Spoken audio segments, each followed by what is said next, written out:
नमस्कार दोस्तों, अनवरत हिंदी ऑफिशियल चैनल के प्रैक्टिस बैच में आप सभी का स्वागत है। आज हम हिंदी साहित्य के प्रश्नों पर चर्चा करेंगे। तो चलिए आप लोगों के सामने पहला प्रश्न लेके आते हैं। तो पहला प्रश्न है, शुक्ल जी ने लाक्षणिक मूर्तिमत्ता एवं व्यक्ति वैचित्र का कवि किसे कहा है? शुक्ल जी ने लाक्षणिक मूर्तिमत्ता एवं व्यक्ति वैचित्र का कवि किसे कहा है? तो प्रश्न का उत्तर क्या होगा दोस्तों? आप लोग फटाफट जवाब दीजिए। प्रश्न का उत्तर होगा घनानंद। घनानंद। शुक्ल जी ने लाक्षणिक मूर्तिमत्ता एवं प्रयोग वैचित्र का कवि किसे कहा है? तो इसका उत्तर होगा घनानंद। आप लोगों के समक्ष दूसरा प्रश्न है, किस संत कवि के 52 शिष्य थे? किस संत कवि के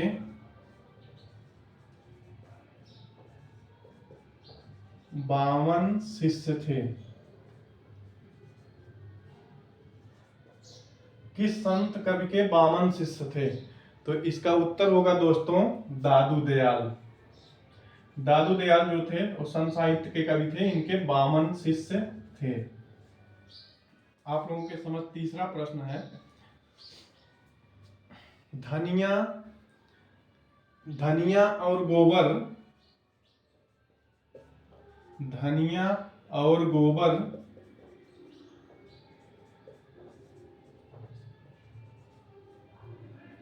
धनिया और गोबर किस उपन्यास के पात्र हैं?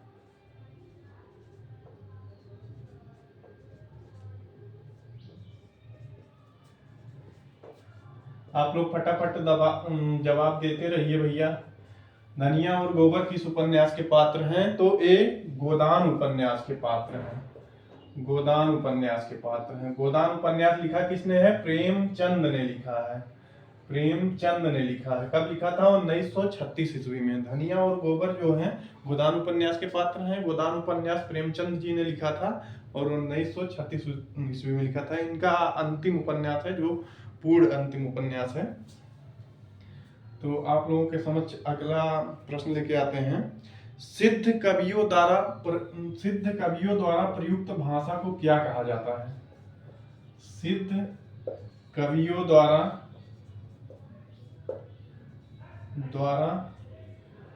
प्रयुक्त भाषा को क्या कहा जाता है? तो बताइए भैया, सिद्ध कवियों द्वारा प्रयुक्त भाषा को क्या कहा जाता है?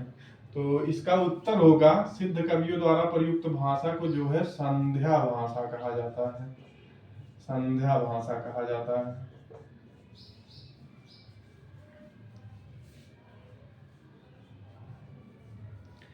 अगला प्रश्न आप लोगों के समक्ष है कि मोतीलाल मेनारिया के अनुसार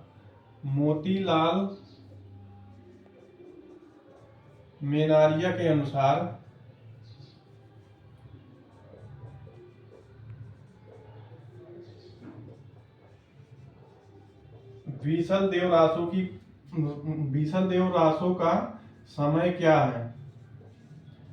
बीसल देव रासो का समय क्या है?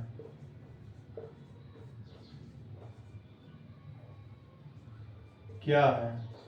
मोतीलाल मेनारिया के अनुसार बीसल देव रासो का समय क्या है? आप लोग फटाफट जवाब दीजिए। तो मोतीलाल मेनारिया के अनुसार बीसल देव रासो का जो समय है वो है 16वीं शताब्दी है। मोतीलाल मेनारिया ने जो है बीसल देव रासो का समय 16वीं शताब्दी माना है।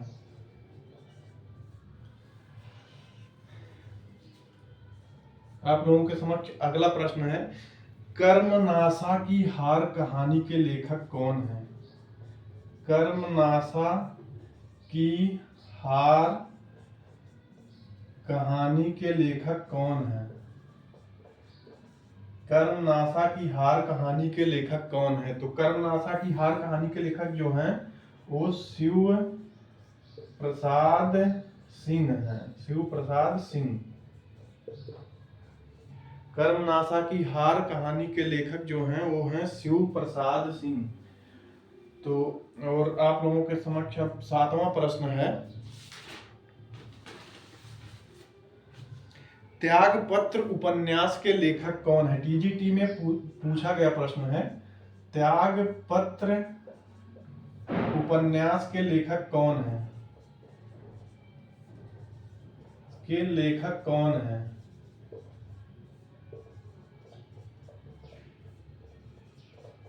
तो त्यागपत्र उपन्यास के लेखक जो हैं वो है जैनेन्द्र।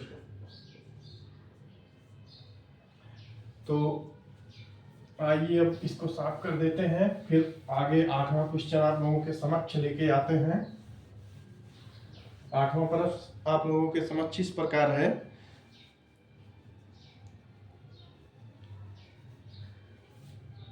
8वां प्रश्न है, कौन सा संत कवि पढ़ा लिखा था? कौन सा संत कवि पढ़ा लिखा था?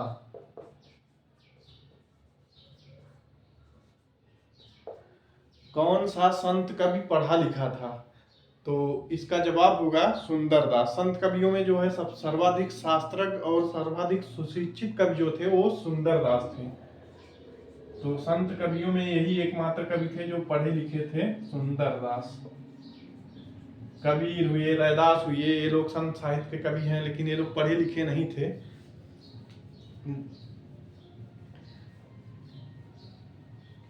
अगला प्रश्न आप लोगों को समझ है जो रस से है, मन के चंचल विकारों को क्या कहते हैं?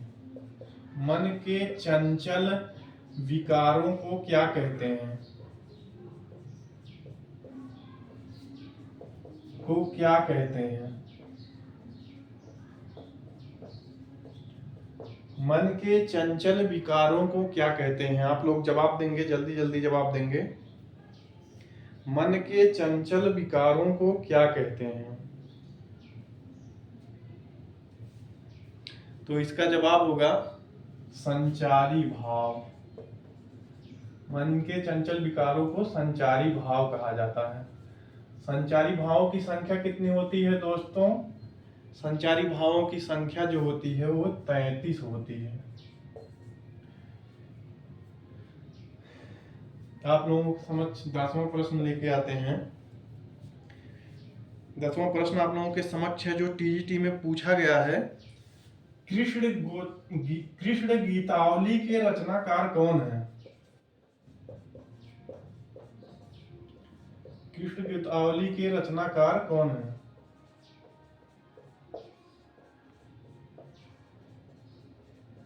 तो आप लोग जवाब देंगे कृष्ण गीतावली के रचनाकार कौन है? कृष्ण गीतावली के रचनाकार जो हैं वो है तुलसीदास। तुलसीदास। कृष्ण गीतावली के रचनाकार कौन है? तुलसीदास हैं। फिर एक प्रश्न आप लोगों के सामने और रस से है, जुगुप्सा। जुगुप्सा किस रस का अस्थाई भाव है? जुगुप्सा किस रस का अस्थाई भाव है? जुगुप्सा किस रस का अस्थाई भाव है?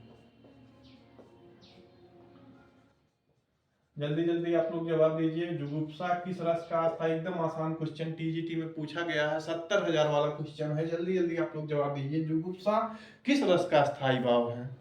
जुगुप्सा किस रस का अस्थाई भाव है? जल्दी जल्दी आप लोग जवाब दीजिए। जुगुप्सा जो है वह बीभत्स रस का अस्थाई भाव है। बीभत्स रस का, बीभत्स रस का अस्थाई भाव जो होता है वो जुगुप्सा होता है। श्रृंगार रस का अस्थाई भाव क्या होता है? एक प्रश्न और आप लोगों के सामने, श्रृंगार रस का अस्थाई भाव क्या होता है? श्रृंगार रस का अस्थाई भाव, श्रृंगार रस का अस्थाई भाव, श्रृंगार रस का अस्थाई भाव जो होता है वो रति होता है। श्रृंगार रस का अस्थाई भाव रति होता है। वात्सल्य रस का अस्थाई भाव वत्सलता होता है। शांत रस का अस्थाई भाव निर्वेद होता है। और आप लोगों के समक्ष 13वां क्वेश्चन लेके हम आते हैं। एक बढ़िया क्वेश्चन, महानगर की मैथिली कहानी के लेखिका कौन है? महानगर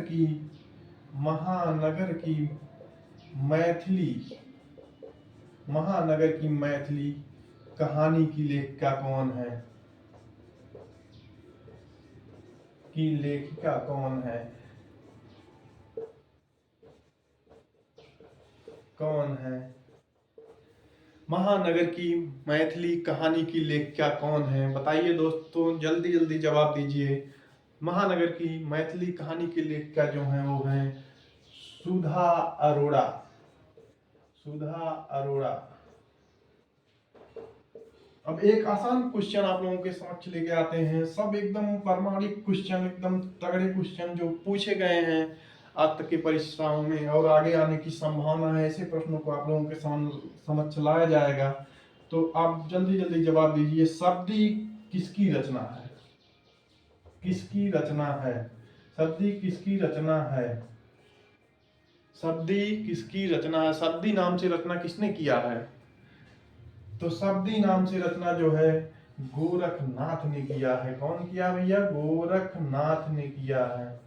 गोरखनाथ की रचनाएं जो हैं शब्दी, पद, प्राण संकली, शिक्षा दर्शन, नरभय बोध, अभय मात्रा जोग, मछींद्र गोरख बोध, रोमावली, ज्ञान तिलक, ज्ञान चौतीथा, पंचमारा, पंचमात्रा, सप्तवार, 15 तिथि, ये सब रचनाएं जो हैं वो गोरखनाथ की हैं।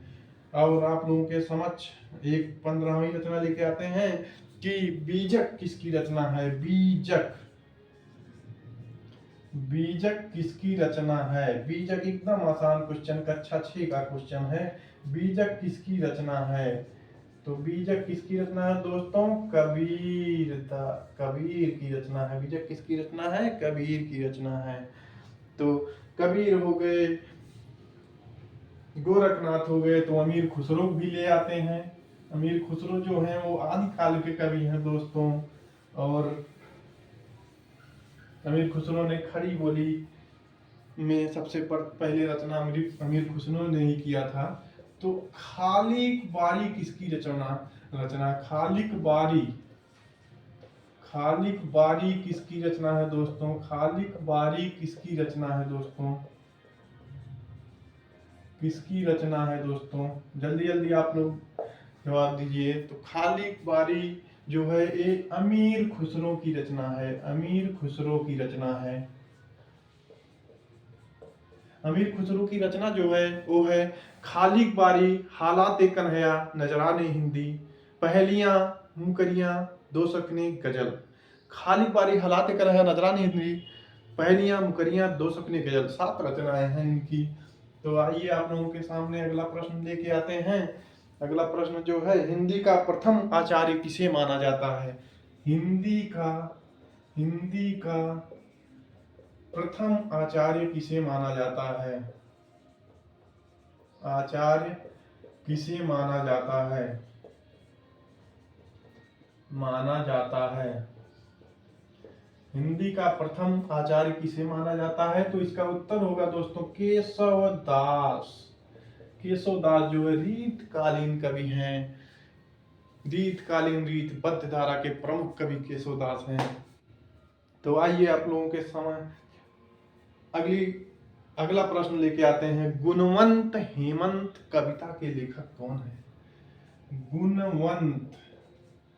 गुणवंत हेमंत कविता के लेखक कौन है?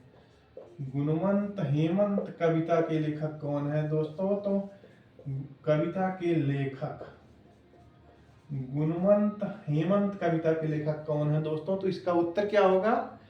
गुणवंत हेमंत कविता के लेखक जो हैं वो हैं श्रीधर पाठक हैं। कौन है? श्रीधर पाठक।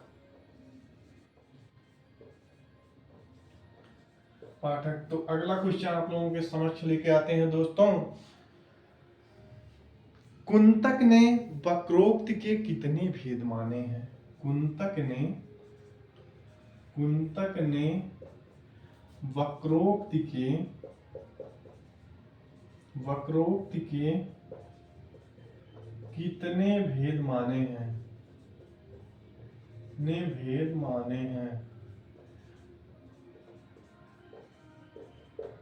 कुंतक ने वक्रोक्त के कितने भेद माने हैं? तो दोस्तों कुंतक ने वक्रोक्त के जो हैं 6 भेद माने हैं। कुंतक ने वक्रोक्त के कितने भेद माने? 6 भेद माने हैं। और 41 उपभेद माने हैं। 41 उपभेद माने हैं। कुंतक ने वक्रोक्त के 6 भेद और 41 उपभेद माने हैं। वक्रोक्ति संप्रदाय के प्रवर्तक कौन है? तो कुंतक हैं। तो दोस्तों अगला प्रश्न आप लोगों के सामने समक्ष लेके आते हैं कि रस संप्रदाय के वक्रोक्त संप्रदाय के प्रवर्तक कौन है? कुंतक है। आप तो जान सुने। अब आप लोग अगला प्रश्न का उत्तर दीजिए कि रस संप्रदाय के प्रवर्तक कौन है? रस संप्रदाय के प्रवर्तक कौन है? रस संप्रदाय के प्रवर्तक कौन है? दोस्तों फटाफट आप लोग जवाब दीजिए कि रस संप्रदाय के प्रवर्तक कौन है? रस संप्रदाय के प्रवर्तक जो है वो भरत मुनि हैं। कौन है? भरत मुनि हैं। दोस्तों रस संप्रदाय के प्रवर्तक जो हैं वो भरत मुनि हैं। बाजारे हुस्न का हिंदी रूपांतरण क्या है? बाजारे हुस्न जो मुंशी प्रेमचंद जी का उपन्यास था, उर्दू में था बाजारे हुस्न। बाजारे हुस्न का हिंदी रूपांतरण किस नाम से हुआ है? हिंदी रूपांतरण किस नाम से हुआ है?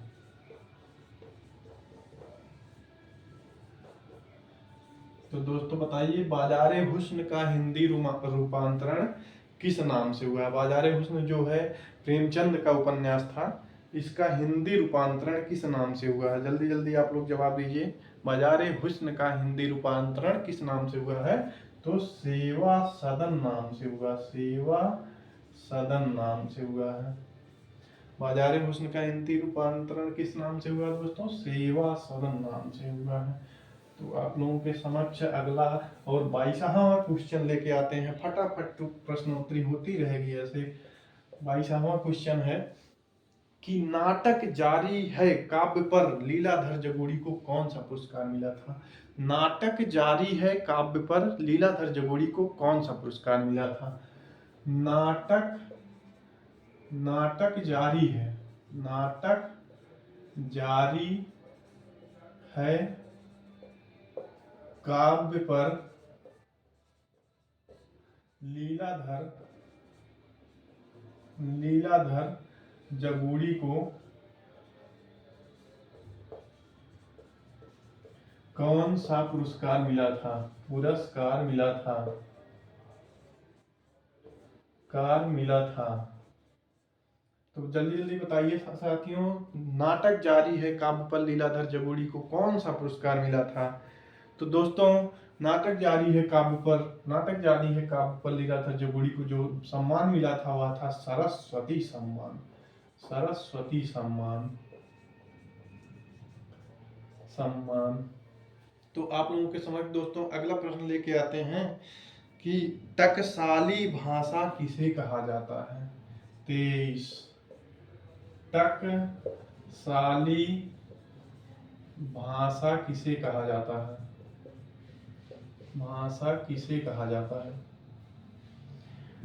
टकसाली भाषा किसे कहा जाता है? टकसाली भाषा किसे कहा जाता है?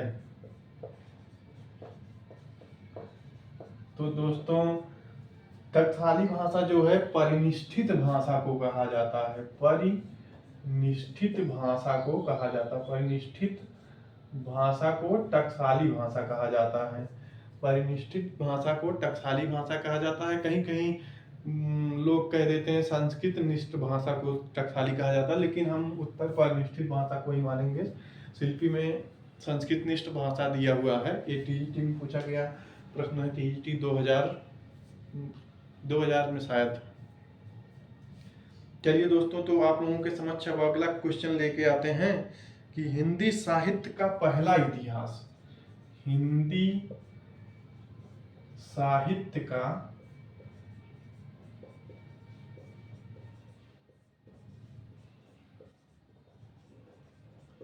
पहला इतिहास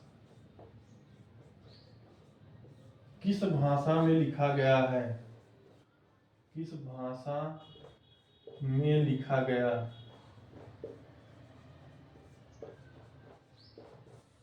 तो हिंदी साहित्य का पहला इतिहास किस भाषा में लिखा गया? तो हिंदी साहित्य का पहला इतिहास जो है वो फ्रेंच भाषा में लिखा गया है। फ्रेंच भाषा में लिखा गया। लिखा किसने था दोस्तों? तो लिखा था गारसा दा तासी ने। किस नाम से लिखा था? इस्तवार दा ला लिटरेचर एंदुई ए हिंदुस्तानी। फ्रेंच भाषा में लिखा गया था। हिंदी साहित्य का पहला इतिहास जो है वो फ्रेंच भाषा में लिखा गया था। लिखा किसने था दोस्तों? तो गारसा दा तासी ने लिखा था। किस नाम से लिखा था? इस्तवार दा ला लिटरेचर एंदुई हिंदुस्तानी। तो आप लोगों के समक्ष 25वां प्रश्न है दोस्तों। एकदम आसान प्रश्न है कि कफन कहानी के लेखक कौन थे? जल्दी जल्दी आप लोग उत्तर दीजिए। कफन कहानी के लेखक कौन है? कफन कहानी के लेखक कौन है? तो दोस्तों प्रेमचंद है। प्रेमचंद है। तो आप लोगों के समक्ष अगला क्वेश्चन जो है वह है, आप लोगों के समक्ष जो अगला क्वेश्चन है वह है कि भारत दुर्दशा नाटक के लेखक कौन है? भारत दुर्दशा नाटक के लेखक कौन है? लेखक कौन है दोस्तों?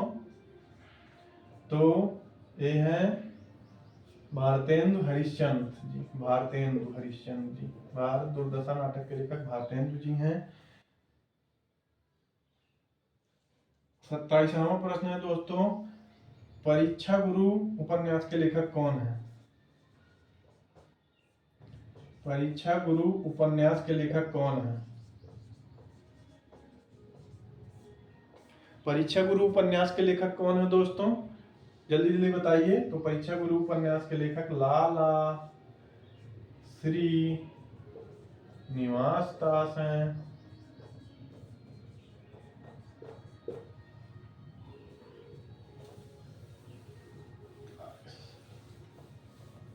अगला क्वेश्चन आप लोगों के समक्ष है दोस्तों,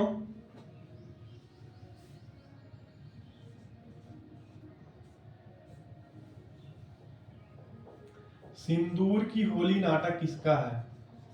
सिंदूर की होली नाटक के लेखक कौन है? तो लक्ष्मी नारायण मिश्र हैं। सिंदूर की होली नाटक के लेखक कौन है? लक्ष्मी नारायण मिश्र। 29वां प्रश्न आप लोगों के समक्ष है दोस्तों। लक्ष्मी नारायण मिश्र आ गए हैं तो लक्ष्मी नारायण लाल को भी आना चाहिए। 3 आंखों वाली मछली, 3 आंखों वाली मछली नाटक के लेखक कौन है? 3 आंखों वाली मछली नाटक के लेखक लक्ष्मी नारायण लाल हैं।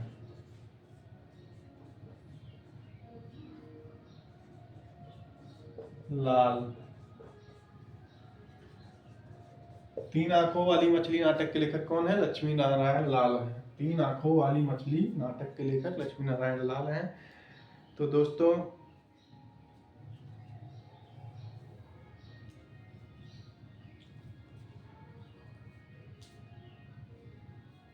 जामुन का तत्सम क्या होता है? जामुन आप लोग दोस्तों बहुत खाए होंगे। जामुन का तत्सम क्या होता है? तत्सम, जामुन का तत्सम क्या होता है दोस्तों? जल्दी जल्दी फटाफट जवाब दीजिए। जामुन का तत्सम जो होता है वो जम्बू होता है। जम्बू।